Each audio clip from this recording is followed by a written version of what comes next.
สบายดีพี่น้องสบายดีตอนเที่ยงเนาะ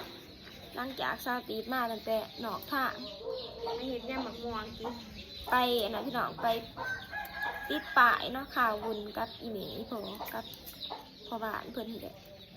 ติดป้ายอยู่ทางเขาหน้าคานพี่น้องข่าวบุญบ้านเนาะวันที่14นี่พี่น้องไก่ซิมาหอดเด้อ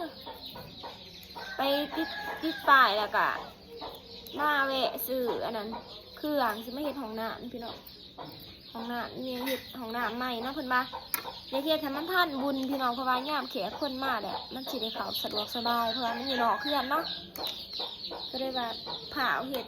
จางสร้างกับแดดซื้อเนาะตอนนี้ซาติสิมาเห็ดย่ามหมักม่วงเด้อพี่น้องย่ามหมักม่วงให้ซาจานกินย่ามหมักม่วงแล้วก็สิไปเบิ่งเพิ่นสิยกผ่าอันนั้นพี่น้องเพื่อสิเอาผ้าหูปั่นเนาะหูปั่นคู่วาใหญ่พี่น้องที่ว่าสิสมผลนั่นแหละเพื่อสิเอาไปเฮ่พี่น้องมาอื่นเนาะเฮ่มาตั้งแต่ผูกสะพายคุณแหละหรือว่าอยู่บ้านยังบัดจอมเพชรมองเพิ่นสางผ้านะพี่น้องถ้าติดกับหูเนาะคันสีเหม็นนี่แต่เพิ่นเบาเพื่อสิเอาไปเฮ่มาอื่นคุณพี่น้องแต่บ้านมื้อนี้หันเพิ่นสิห้ามลงไว้เนาะเพื่อว่ามันบ่เป็นการสะมืออื่นมันจะไปซวยคันเห็ดมืออื่นนะก็ได้ห้ามลงไว้ตอนนี้เนาะเห็นบ่าวซุกอย่างไปไม่ยานซาติเพื่อนไปเบิ่งห้ามนี่กะลายคนนะพี่น้องเป็นหูปั่นหินเนาะพี่น้องหูปั่นแบบเป็นหินเป็นแก้วสลักเป็นหูของผาอาจารย์คู่ใหญ่เนี่ยนะพี่น้องนักเลยพี่น้องเป็นอีกค่อยๆเพราะว่าเป็นหินเนาะน่าจะเป็นฮีนซาติสิย่าหมักม่วงไปกินอยู่ครัวพี่น้องมื้อนี้เดี๋ยวเอากับน้าสาวเนาะซายุ้ยเดี๋ยวก็ซาเตี๋ยเป็นย่ามครัวการหอดได้พี่น้องก็ได้ไปใส่มันเมื่องานบุญแล้วก็อยู่ที่เฮือนเดี๋ยวจะหน่อยหอดงานบุญอีกกันไปแล้วก็บ่าวซุกสาวจันเนาะก็ได้ขี่โมไปน้ำกันพี่น้องเดี๋ยวแต่แค่นี้แล้วเดี๋ยว3 คนปีใหม่ปุ่นเนาะทีมงานอาจารย์ศิลปะครบกันอีว่าพ่อมือก็หอดบุญเลยพี่น้องบุญสมผลค่ะเข้าไปติดอันนั้นป่ายน้ำเพลินยี่ปุกบ้านอันนั้นบ้านแกงหัวไปได้พี่น้องทางเมืองคงเนาะไกลเติบติด2ป่าย1ยุดทางเขานาคาบ้านเท่าเองเนาะฝนตกมาหยานี่ตอนเขาไปติดป่ายพายุมากกำลังเดดลกผ่าหอมข้าวหนึ่งผ่านไปแป๊บหนึ่งเดดไหนได้แล้วจันจะหายไปใส่แป๊บข่าวเดียวไปพี่น้องเนี่ยถ่ายเบื้องตอนเขาย่ำหมักม่วงไปกินอยู่ครัวเด้อแล้วก็สิไปถ่ายตอนขึ้นย่ออันนั้นหูปั่นกูวานะหูปั่นผ่าอาจารย์ใหญ่ห้ามใส่รถไหวนี่รถเอียงวะรถฮันไลนะรถฮันไลใหญ่แต่มาทางอื่นกระบะเนี่ยถ่ายเพิ่งตอนเช้าตีเนี่ยหมักม่วงซะพี่น้องสิพามาเบิ่งเพิ่นย่ออันนั้นพระพุทธรูปเนาะย่อพระเถาเนาะเพิ่นสิเอาไปแห่มื้ออื่นเด้อสิมาถ่ายเบิ่งอยู่ข้างลุ่มเด้อหูปั่นพอเถาเนาะหูปั่นพอเถาผู้ตุพระอาจารย์ใหญ่พี่น้องที่ซาติเบาเนาะเพื่อสิเฮ็ดบุญสมโภชแล้วเพื่อสิเอาใส่รถไปเฮ่เนาะเยอะเพื่อสิเฮ่มาแต่ใส่กันเยอะมาแต่เมืองเฮ่มาแต่เมืองสนาสมบูรณ์พุ่นเด้อพี่น้องเป็นแบบผู้ปั่นหินเนาะจะนักพี่น้องน้ำหนักนี่นักแห้งหลายคนก็ห้ามบ่ได้เด้อเพราะว่าเพิ่นเป็นหูปั่นเป็นหินที่เป็นแก้สลักกันนะพี่น้องเขาไปย่อเลยอ่ะ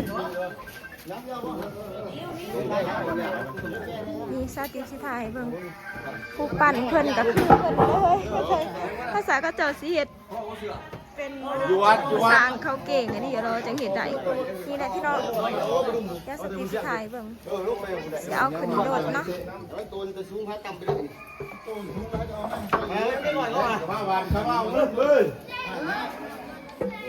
เห็ดบุญสมโภชค่ะเนาะตั้งแต่เห็ดมา หลายปีแล้วเนาะเพิ่นบ่ทันได้สมโพธิพี่น้องจักปีแล้ววะแม่หลายปีเลยพี่น้องเพิ่นบ่ได้เฮ็ดย้อนมาค่าโควิดเนาะก็เลยมาเฮ็ดสมโพธิปีนี้เด้อพี่น้องหลายคนซอยกันเด้อ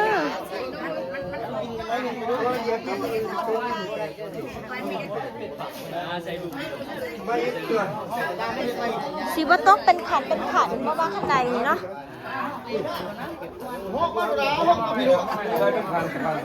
ตอนนี้ก็ดัง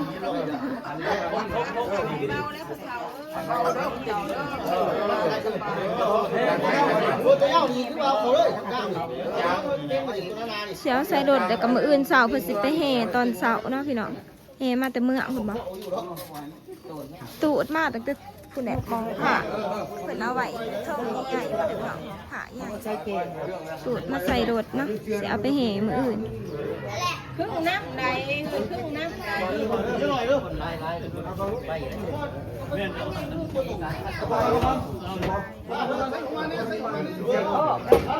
ชิตูดเป็น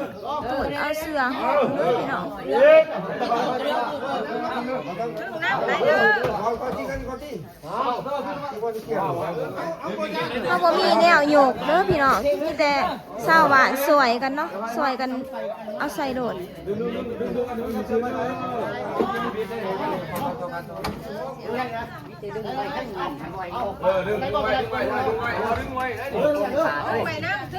เสื้อสิบตูดบ้าน้ำบ่วะ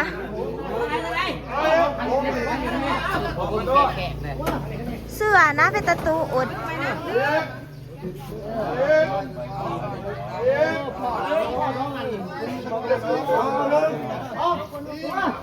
ไว้ขาใจท่านดึงไว้ท่านดึงได้เวลาเรื่องได้เวลา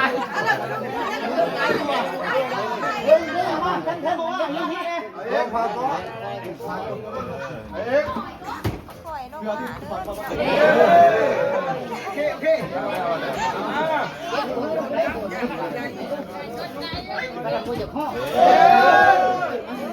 อยโดดลงมาเด้อ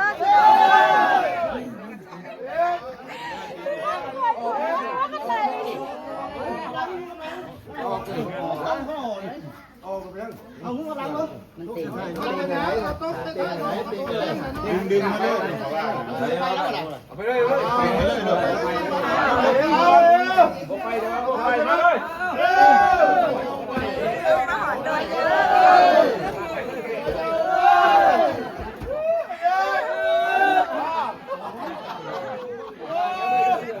พี่น้องนี่เนาะนี่คือของพระอาจารย์ครูตู่เป็นพระใหญ่พี่น้องเป็นครูบาใหญ่เนาะที่เพิ่นคุณหูปั้นพระอาจารย์ใหญ่ที่เพิ่นเอิ้นว่านิพพานว่าแม่นิพพานมาหลายปีพี่น้องความเฮ็ดลูกปั้นแกะสลักเพิ่นเนาะมาอยู่วัดแล้วก็บริเฮ็ดสมโพธิพี่น้องย้อนว่าค่าโควิดเนาะกำลังเลยมาเฮ็ดปีนี้เด้อเฮ็ดสมโพธิวันที่14นี่แหละพี่น้องกระซวยกันสิตูดบ่ไปคือมุ้นมาดิ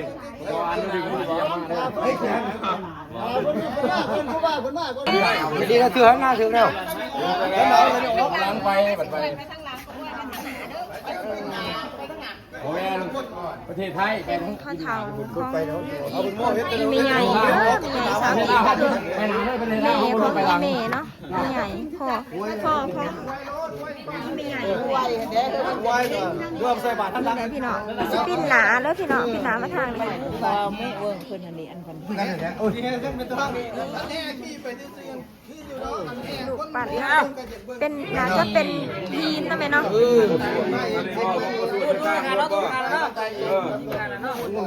เป็นทีนเป็นแก้วสลัก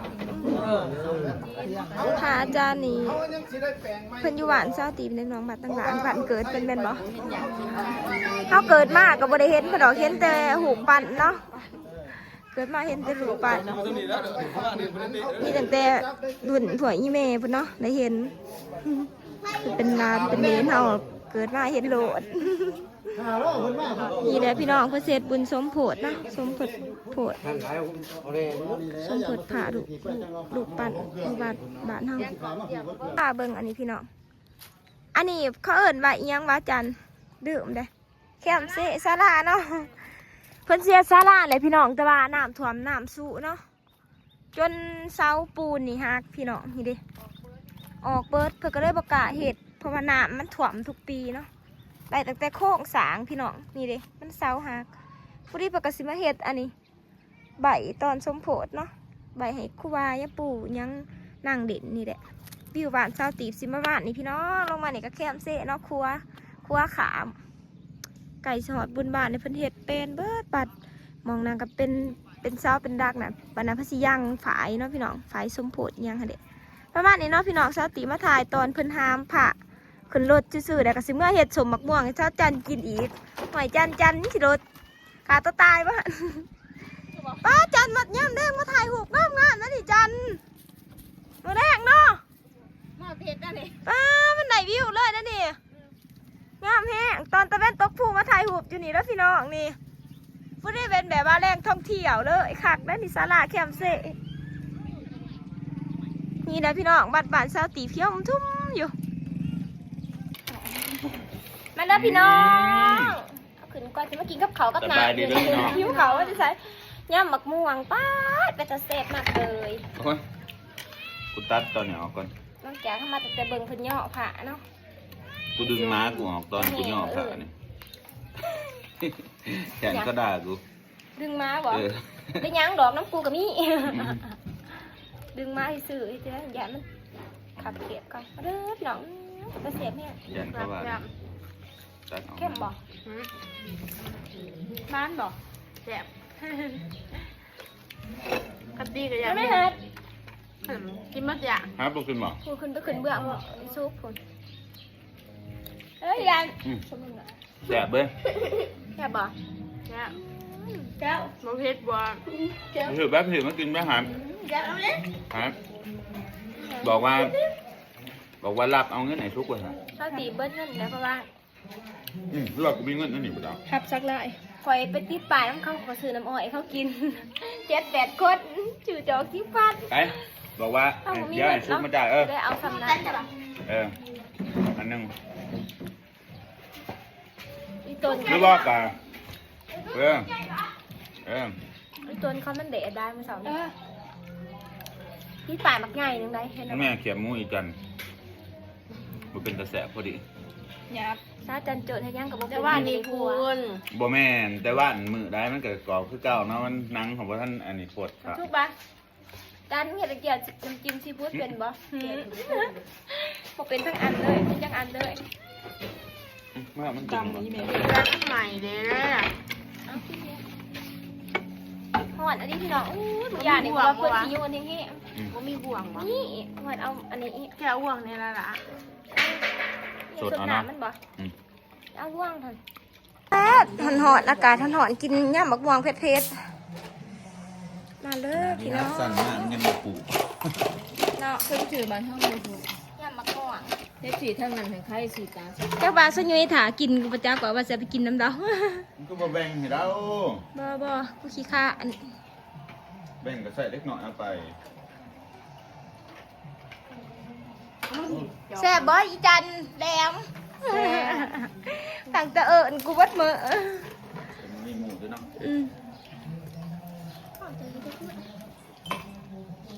กินกับพี่น้อง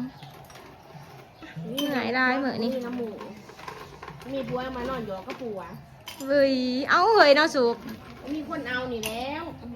มาเอาซะจันแหลมมาด้วยพี่น้องเพื่อโสซิงโสเจาะลูกตีนพี่น้องตาเว้นพวมสิตกผู้เนาะคลิปสาวตีบตั้งแต่เพิ่นย่อพร้อมย่อผ่าผู้บ้านในปีดอยู่เด้อกินสมกินแซวกับบ่าวสุกแม่ย่ามครัวเหมือนนี้ได้ย่างมาเด่นอยู่ครัวเนาะมาเบิ่งเพิ่นย่ามครัวสิได้จักกีบอีกมื้อนี้ค่ำแล้วพี่น้องโอ้มันอยู่บ่แม่มื้อนี้ บ่ปานใดแล้วมันสุกนี่เก็บไว้ไงสงสัยมันบ่สุก เด้กินไวเซนอยู่เด้ แซน ยามครัวมือแดกแต่ว่าสะยุย มาแดกบ่หอดเถียเฮิงเติมแล้วก็จะมาเฮิงเพื่อจะหอดเถีย เลยเหาะตัวหนึ่ง เฮิงอดี ว่าจังได้จ้ะ พอจนดื้อเซ็ตกูว่าใบเซนนะนับใจ แต่อยู่ว่าเหมือนนี่ มาฟังมึงก่อนนับมึงก่อน บัดมือบุญนี่เพัทย่ามด้วยบ่แม่สิหอดบุญบาทเท่าไหร่เด้ยังอีก10 มื้อวันที่14นี่เนาะ วันสินมาถือได้เป็นงานเด้เป็นงามด้วยในวันนั้นก็สิกายกันเนาะ ถ้าเบิ่งใบอีเมลเสือจะกีบจักแสน ปลายแล้วมีภาษี ได้500,000กีบ500,000ปลายพี่น้องเบิดมื้อเนาะไหลซ้ำนี่แหละบ่มีคนเที่ยวบ้านเฮากับซ้ำบ้านเฮาโอ้เจ็ดอิหยังเนาะป้าตะเป็นตัวผู้ไปถ่ายหูปบางอย่างในงามๆไปเดี๋ยวเฮาสิเมื่อเฮือนก็หาเฮ็ดเปียกเฮือนกันเด้อพี่น้อง